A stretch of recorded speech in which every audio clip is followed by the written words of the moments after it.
Good afternoon, ladies and gentlemen. I welcome you to this press briefing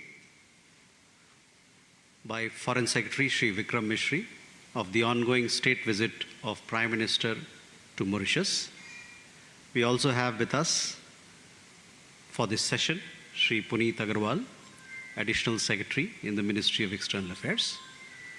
With that, I'll request Foreign Secretary Sir to make his opening remarks, and thereafter we'll have some questions from the audience. Thank you, sir. Thank you, Randir. Good afternoon, all, and thank you for joining us here today. I know the final few engagements of Prime Minister are still ongoing. He's currently at the Champ de Mars, participating in the National Day celebrations of Mauritius as the chief guest at the invitation of Prime Minister Naveen Ramgoolam. Shortly after the events at Champ de Mars are concluded, he will go to Ganga Talab, which is the final leg of what I must say has been a very substantive, productive and fruitful visit to Mauritius. As you are all aware, the Prime Minister arrived very early in the morning yesterday in Port Louis to an exceptionally warm and generous welcome. He's had already a number of engagements since his arrival yesterday, and you would have been following the program. He was accompanied by Prime Minister Ramgoolam as he went to pay his tributes to the two leading lights of Mauritius, Sir Shivasagar Ramgoolam and Sir Anirudh Jagannath, at the Sir Shivasagar Ramgoolam Botanical Gardens in Pamplemousse. Together, the two Prime Ministers also planted a tree under the Ek Ped Maa Ke Naam tree for Mother initiative that Prime Minister Modi has initiated. Thereafter, the Prime Minister paid a call on President Dharamveer Gokul at State House. The two discussed a number of matters of mutual interest, including India's participation in programs dedicated to social, economic and cultural development and prosperity in Mauritius. The President hosted a banquet lunch in honor of the Prime Minister, and at the end of that they together toured the Ayurved garden at State House, which also reflected their previous discussions and the connection between the two countries insofar as traditional medicine is concerned. One of the other components of this particular engagement was the handing over by the Prime Minister of Overseas Citizenship of India cards to President Gokul and to his spouse, Mrs. Vrinda Gokul. In the afternoon, the Prime Minister addressed a community evention at the Trianon Convention Center, which saw a very large turnout of members of the Indian origin diaspora, friends from Mauritius and leaders from a number of socio-cultural organizations. In his remarks, the Prime Minister emphasized the ties, the specific and very special nature of the ties between India and Mauritius, as well as the plans and the measures that are underway to enhance our bilateral relations. He spoke about areas where India and Mauritius can continue to work together, such as combating climate change, cooperating on digital transformation, women empowerment, the challenges of drug abuse. The Prime Minister on this occasion also handed over overseas citizen of India cards to Prime Minister Ramgoolam and his spouse, Mrs. Veena Ramgoolam. The discussions, official discussions between the two prime ministers began in the evening. There was a restricted meeting between delegates, with delegates from both sides present, and it was followed by a tete-a-tete between the two prime ministers. The two leaders reviewed cooperation in the defense and maritime security field, in economic engagement, as well as on developmental partnership initiatives and developments of global and regional concern. And this was then followed by a state dinner hosted by Prime Minister Ram Ghulam in honor of the Prime Minister. Earlier this morning, the Prime Minister received for courtesy visits former Prime Minister Mr. Pravin Jagannath and the leader of the opposition, Mr. Georges Pierre Lejonga. The discussions with both leaders focused on strengthening cooperation between our two countries in all spheres. Following that, the Prime Minister proceeded to the National Assembly, where formal delegation level talks were held between the two leaders. Again, the two leaders had the opportunity to take stock in detail on cooperation on development partnership initiatives, trade, the economic ties, and ways to deepen people-to-people ties between the two countries. They have adopted a joint vision for an enhanced strategic partnership. This is a document which I think it has already been released in the public domain.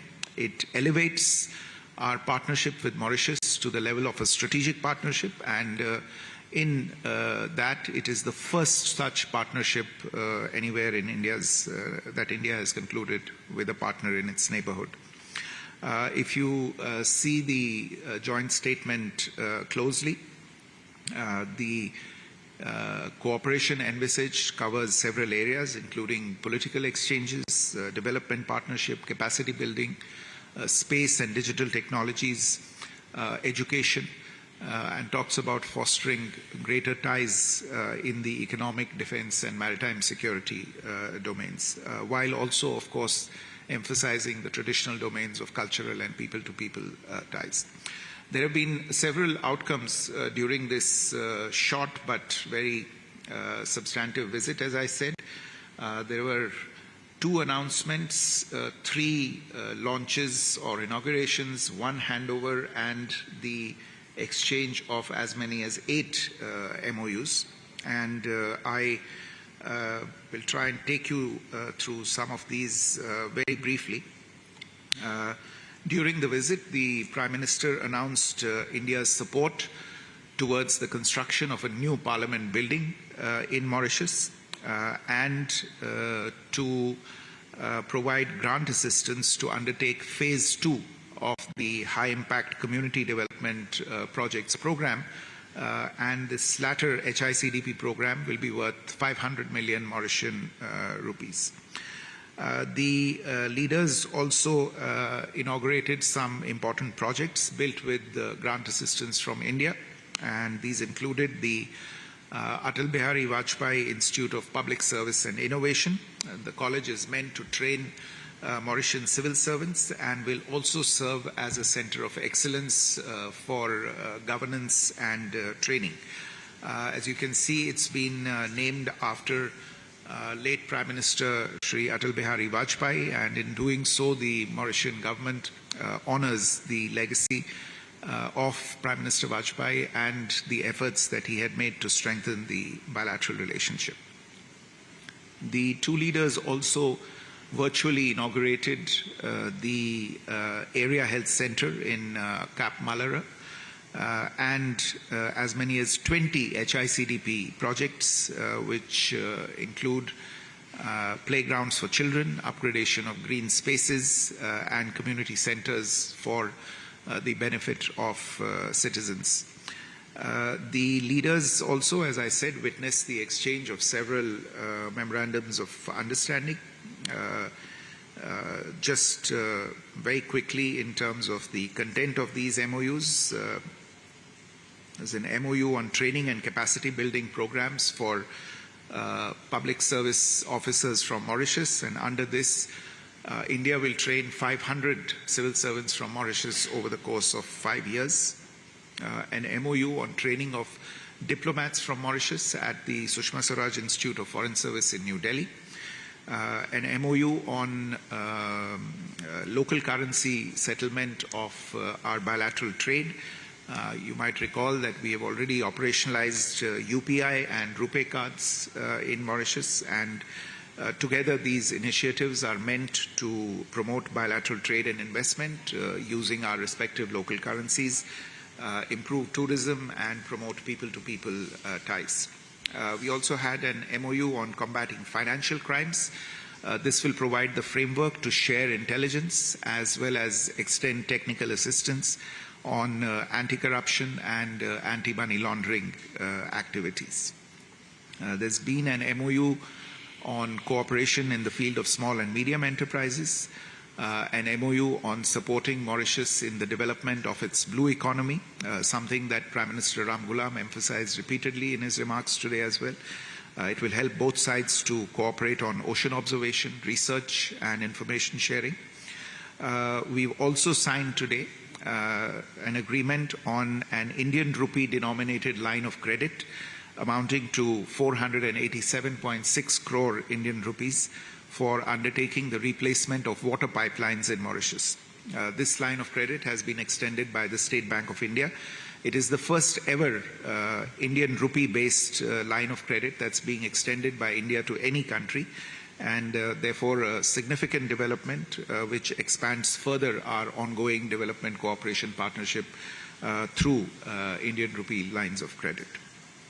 We've had a technical agreement today on white shipping information exchange with Mauritius. As I had said earlier, this will improve maritime domain awareness on the part of Mauritian authorities and enable both sides to exchange information, leading to better law enforcement capabilities.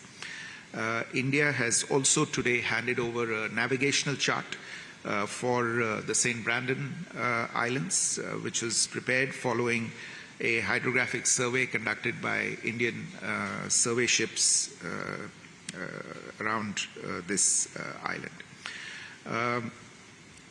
Coming to the last section of the engagements, as I said, the Prime Minister has participated as the chief guest at the National Day celebrations of Mauritius held at Champ de Mars.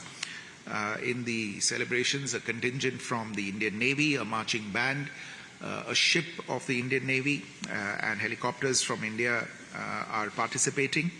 And Akash Ganga skydiving team is also participating in these celebrations.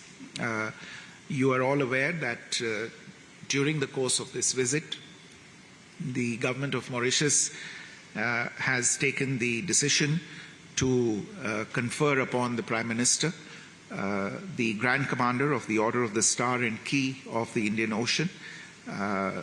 The award, as you would be aware, is generally conferred at State House.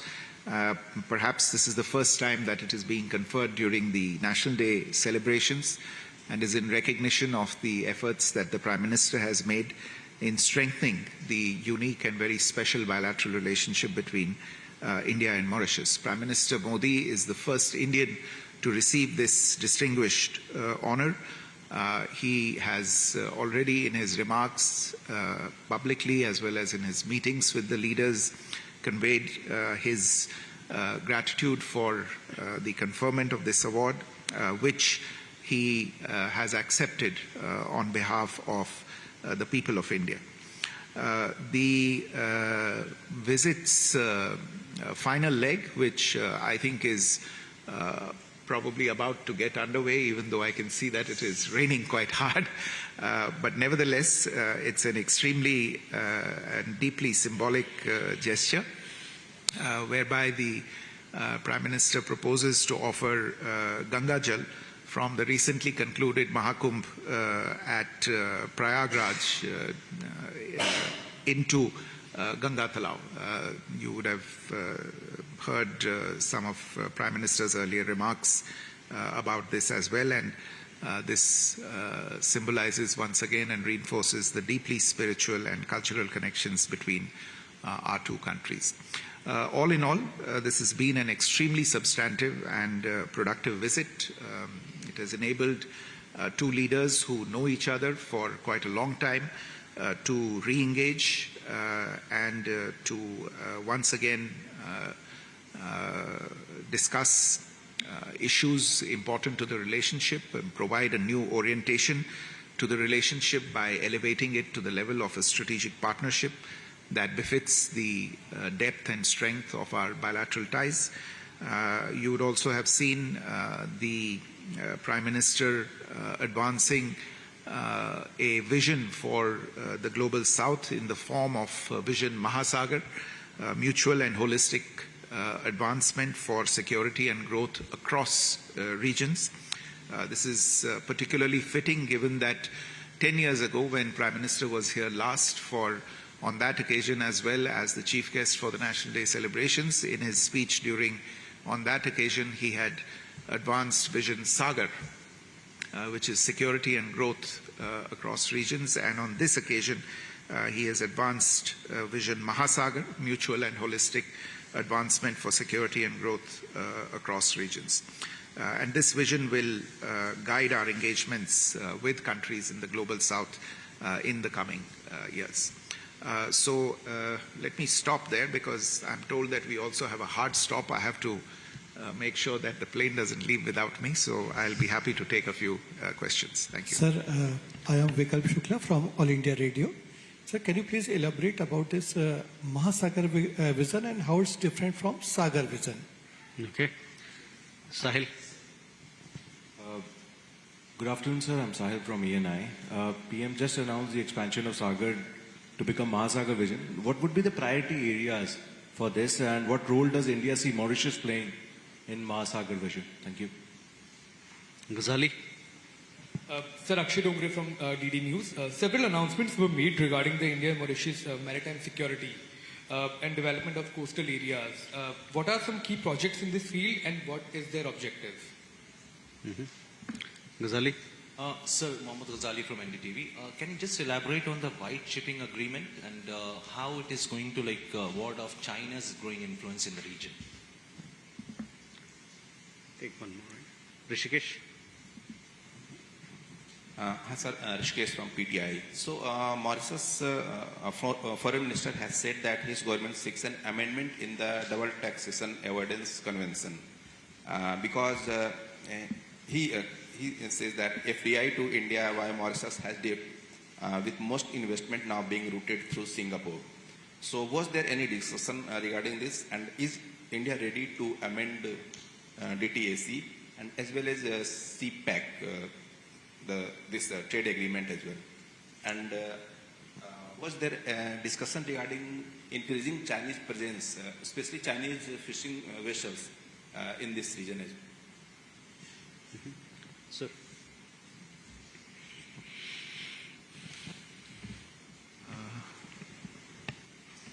So on these questions related to Mahasagar, as I said, obviously this is taking forward in a sense the Vision Sagar by making it more comprehensive and connecting different regions. You would recall that India has been taking a number of initiatives with the interests of the Global South at the center of those initiatives. We have held thus far 3 Voice of Global South summits. The objective was also to bring the voice of the Global South to the global high table. We did that also through our presidency of the G20. And in advancing Vision Mahasagar, we are demonstrating and signaling once again our commitment to the Global South. In terms of the specifics that you mentioned, the vision will focus on trade for development, will focus on initiatives related to capacity building for sustainable growth. There will be focus on activities related to mutual security. And in this spirit, we will also, with the countries of the Global South, undertake technology sharing and extend project-specific concessional finance, including grant assistance. Some of you might recall that following the third Voice of the Global South Summit, India had also spoken about a global compact for development, and we would look at drawing on some of the ideas from that as we go ahead in concretizing and giving shape and substance to Vision Mahasagar. On maritime security and the questions related to white shipping and especially the agreement that was entered into today, as I said, the maritime security, of course, is a significant issue of discussion between India and Mauritius. If you look at the map, you see the criticality of cooperation between the two countries in this particular sphere. The agreement that has been exchanged today on sharing of white shipping information between the Indian Navy and the government of Mauritius will essentially enhance Mauritius's maritime security, its safety of its trade, will lead to real-time sharing of data, preventing illegal activities, and in an overall sense, enhancing maritime domain awareness for Mauritius authorities.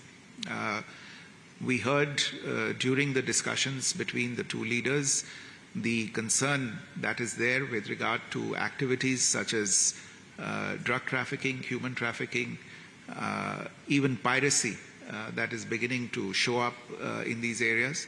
And I think an enhanced sense of maritime domain awareness through the exchange of white shipping information will be a significant shot in the arm for the agencies responsible for maritime security, including the Indian Navy, Mauritius police authorities, and others.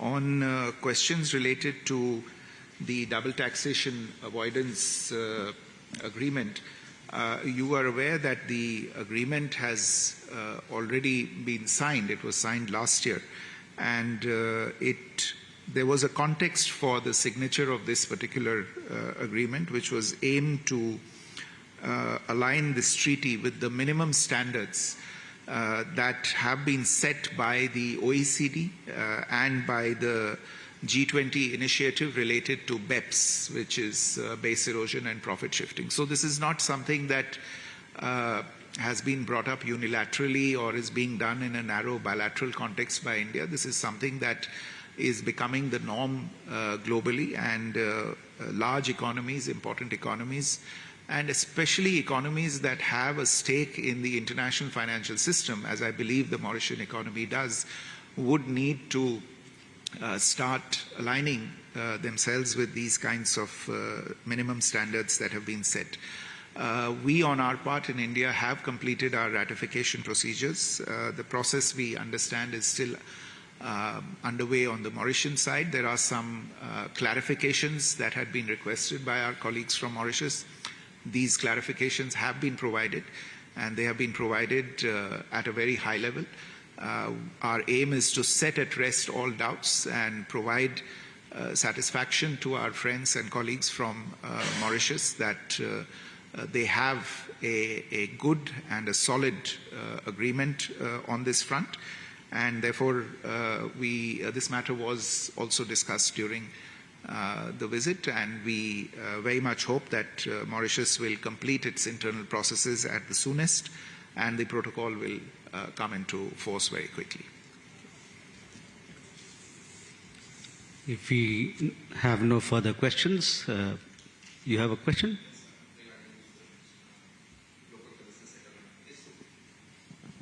Is there any time frame to implement this local currency settlement, sir? And also the construction of Parliament building, when will be completed, sir? The agreement on local currency settlement has just been signed. The objective, as I have mentioned, is to promote the use of local currencies for current account as well as capital account transactions, encourage direct exchange rate quotations, encourage the setting up of an Indian rupee clearing center in Mauritius, and extend an Indian rupee clearing center to COMESA countries. The idea is to provide avenues for enhancing trade, tourism, other kinds of business activities between the two countries. Obviously, the designated authorities on the two sides, the Reserve Bank of India on the Indian side and the Bank of Mauritius on the Mauritius side, will need to now get down to implementing the agreement and put in place the last mile systems and procedures to actually start benefiting from the agreement. So this is something that will start now that the agreement has been signed. And your other question was about Parliament building. Yeah, I think we have to. Now that we've announced that we will support the construction of a new Parliament building, there is a sort of a set procedure for undertaking these kinds of projects. We will obviously look forward to receiving some sort of a proposal from the Mauritius authorities on the scope of the project, and then we will get down to deciding the method of implementation of the project in terms of design and consultancy, development, construction, etc. Thank you, ladies and gentlemen. With that, we come to the closure of this session. Thank you for your presence. आप देख रहे थे प्रधानमंत्री की Mauritius यात्रा।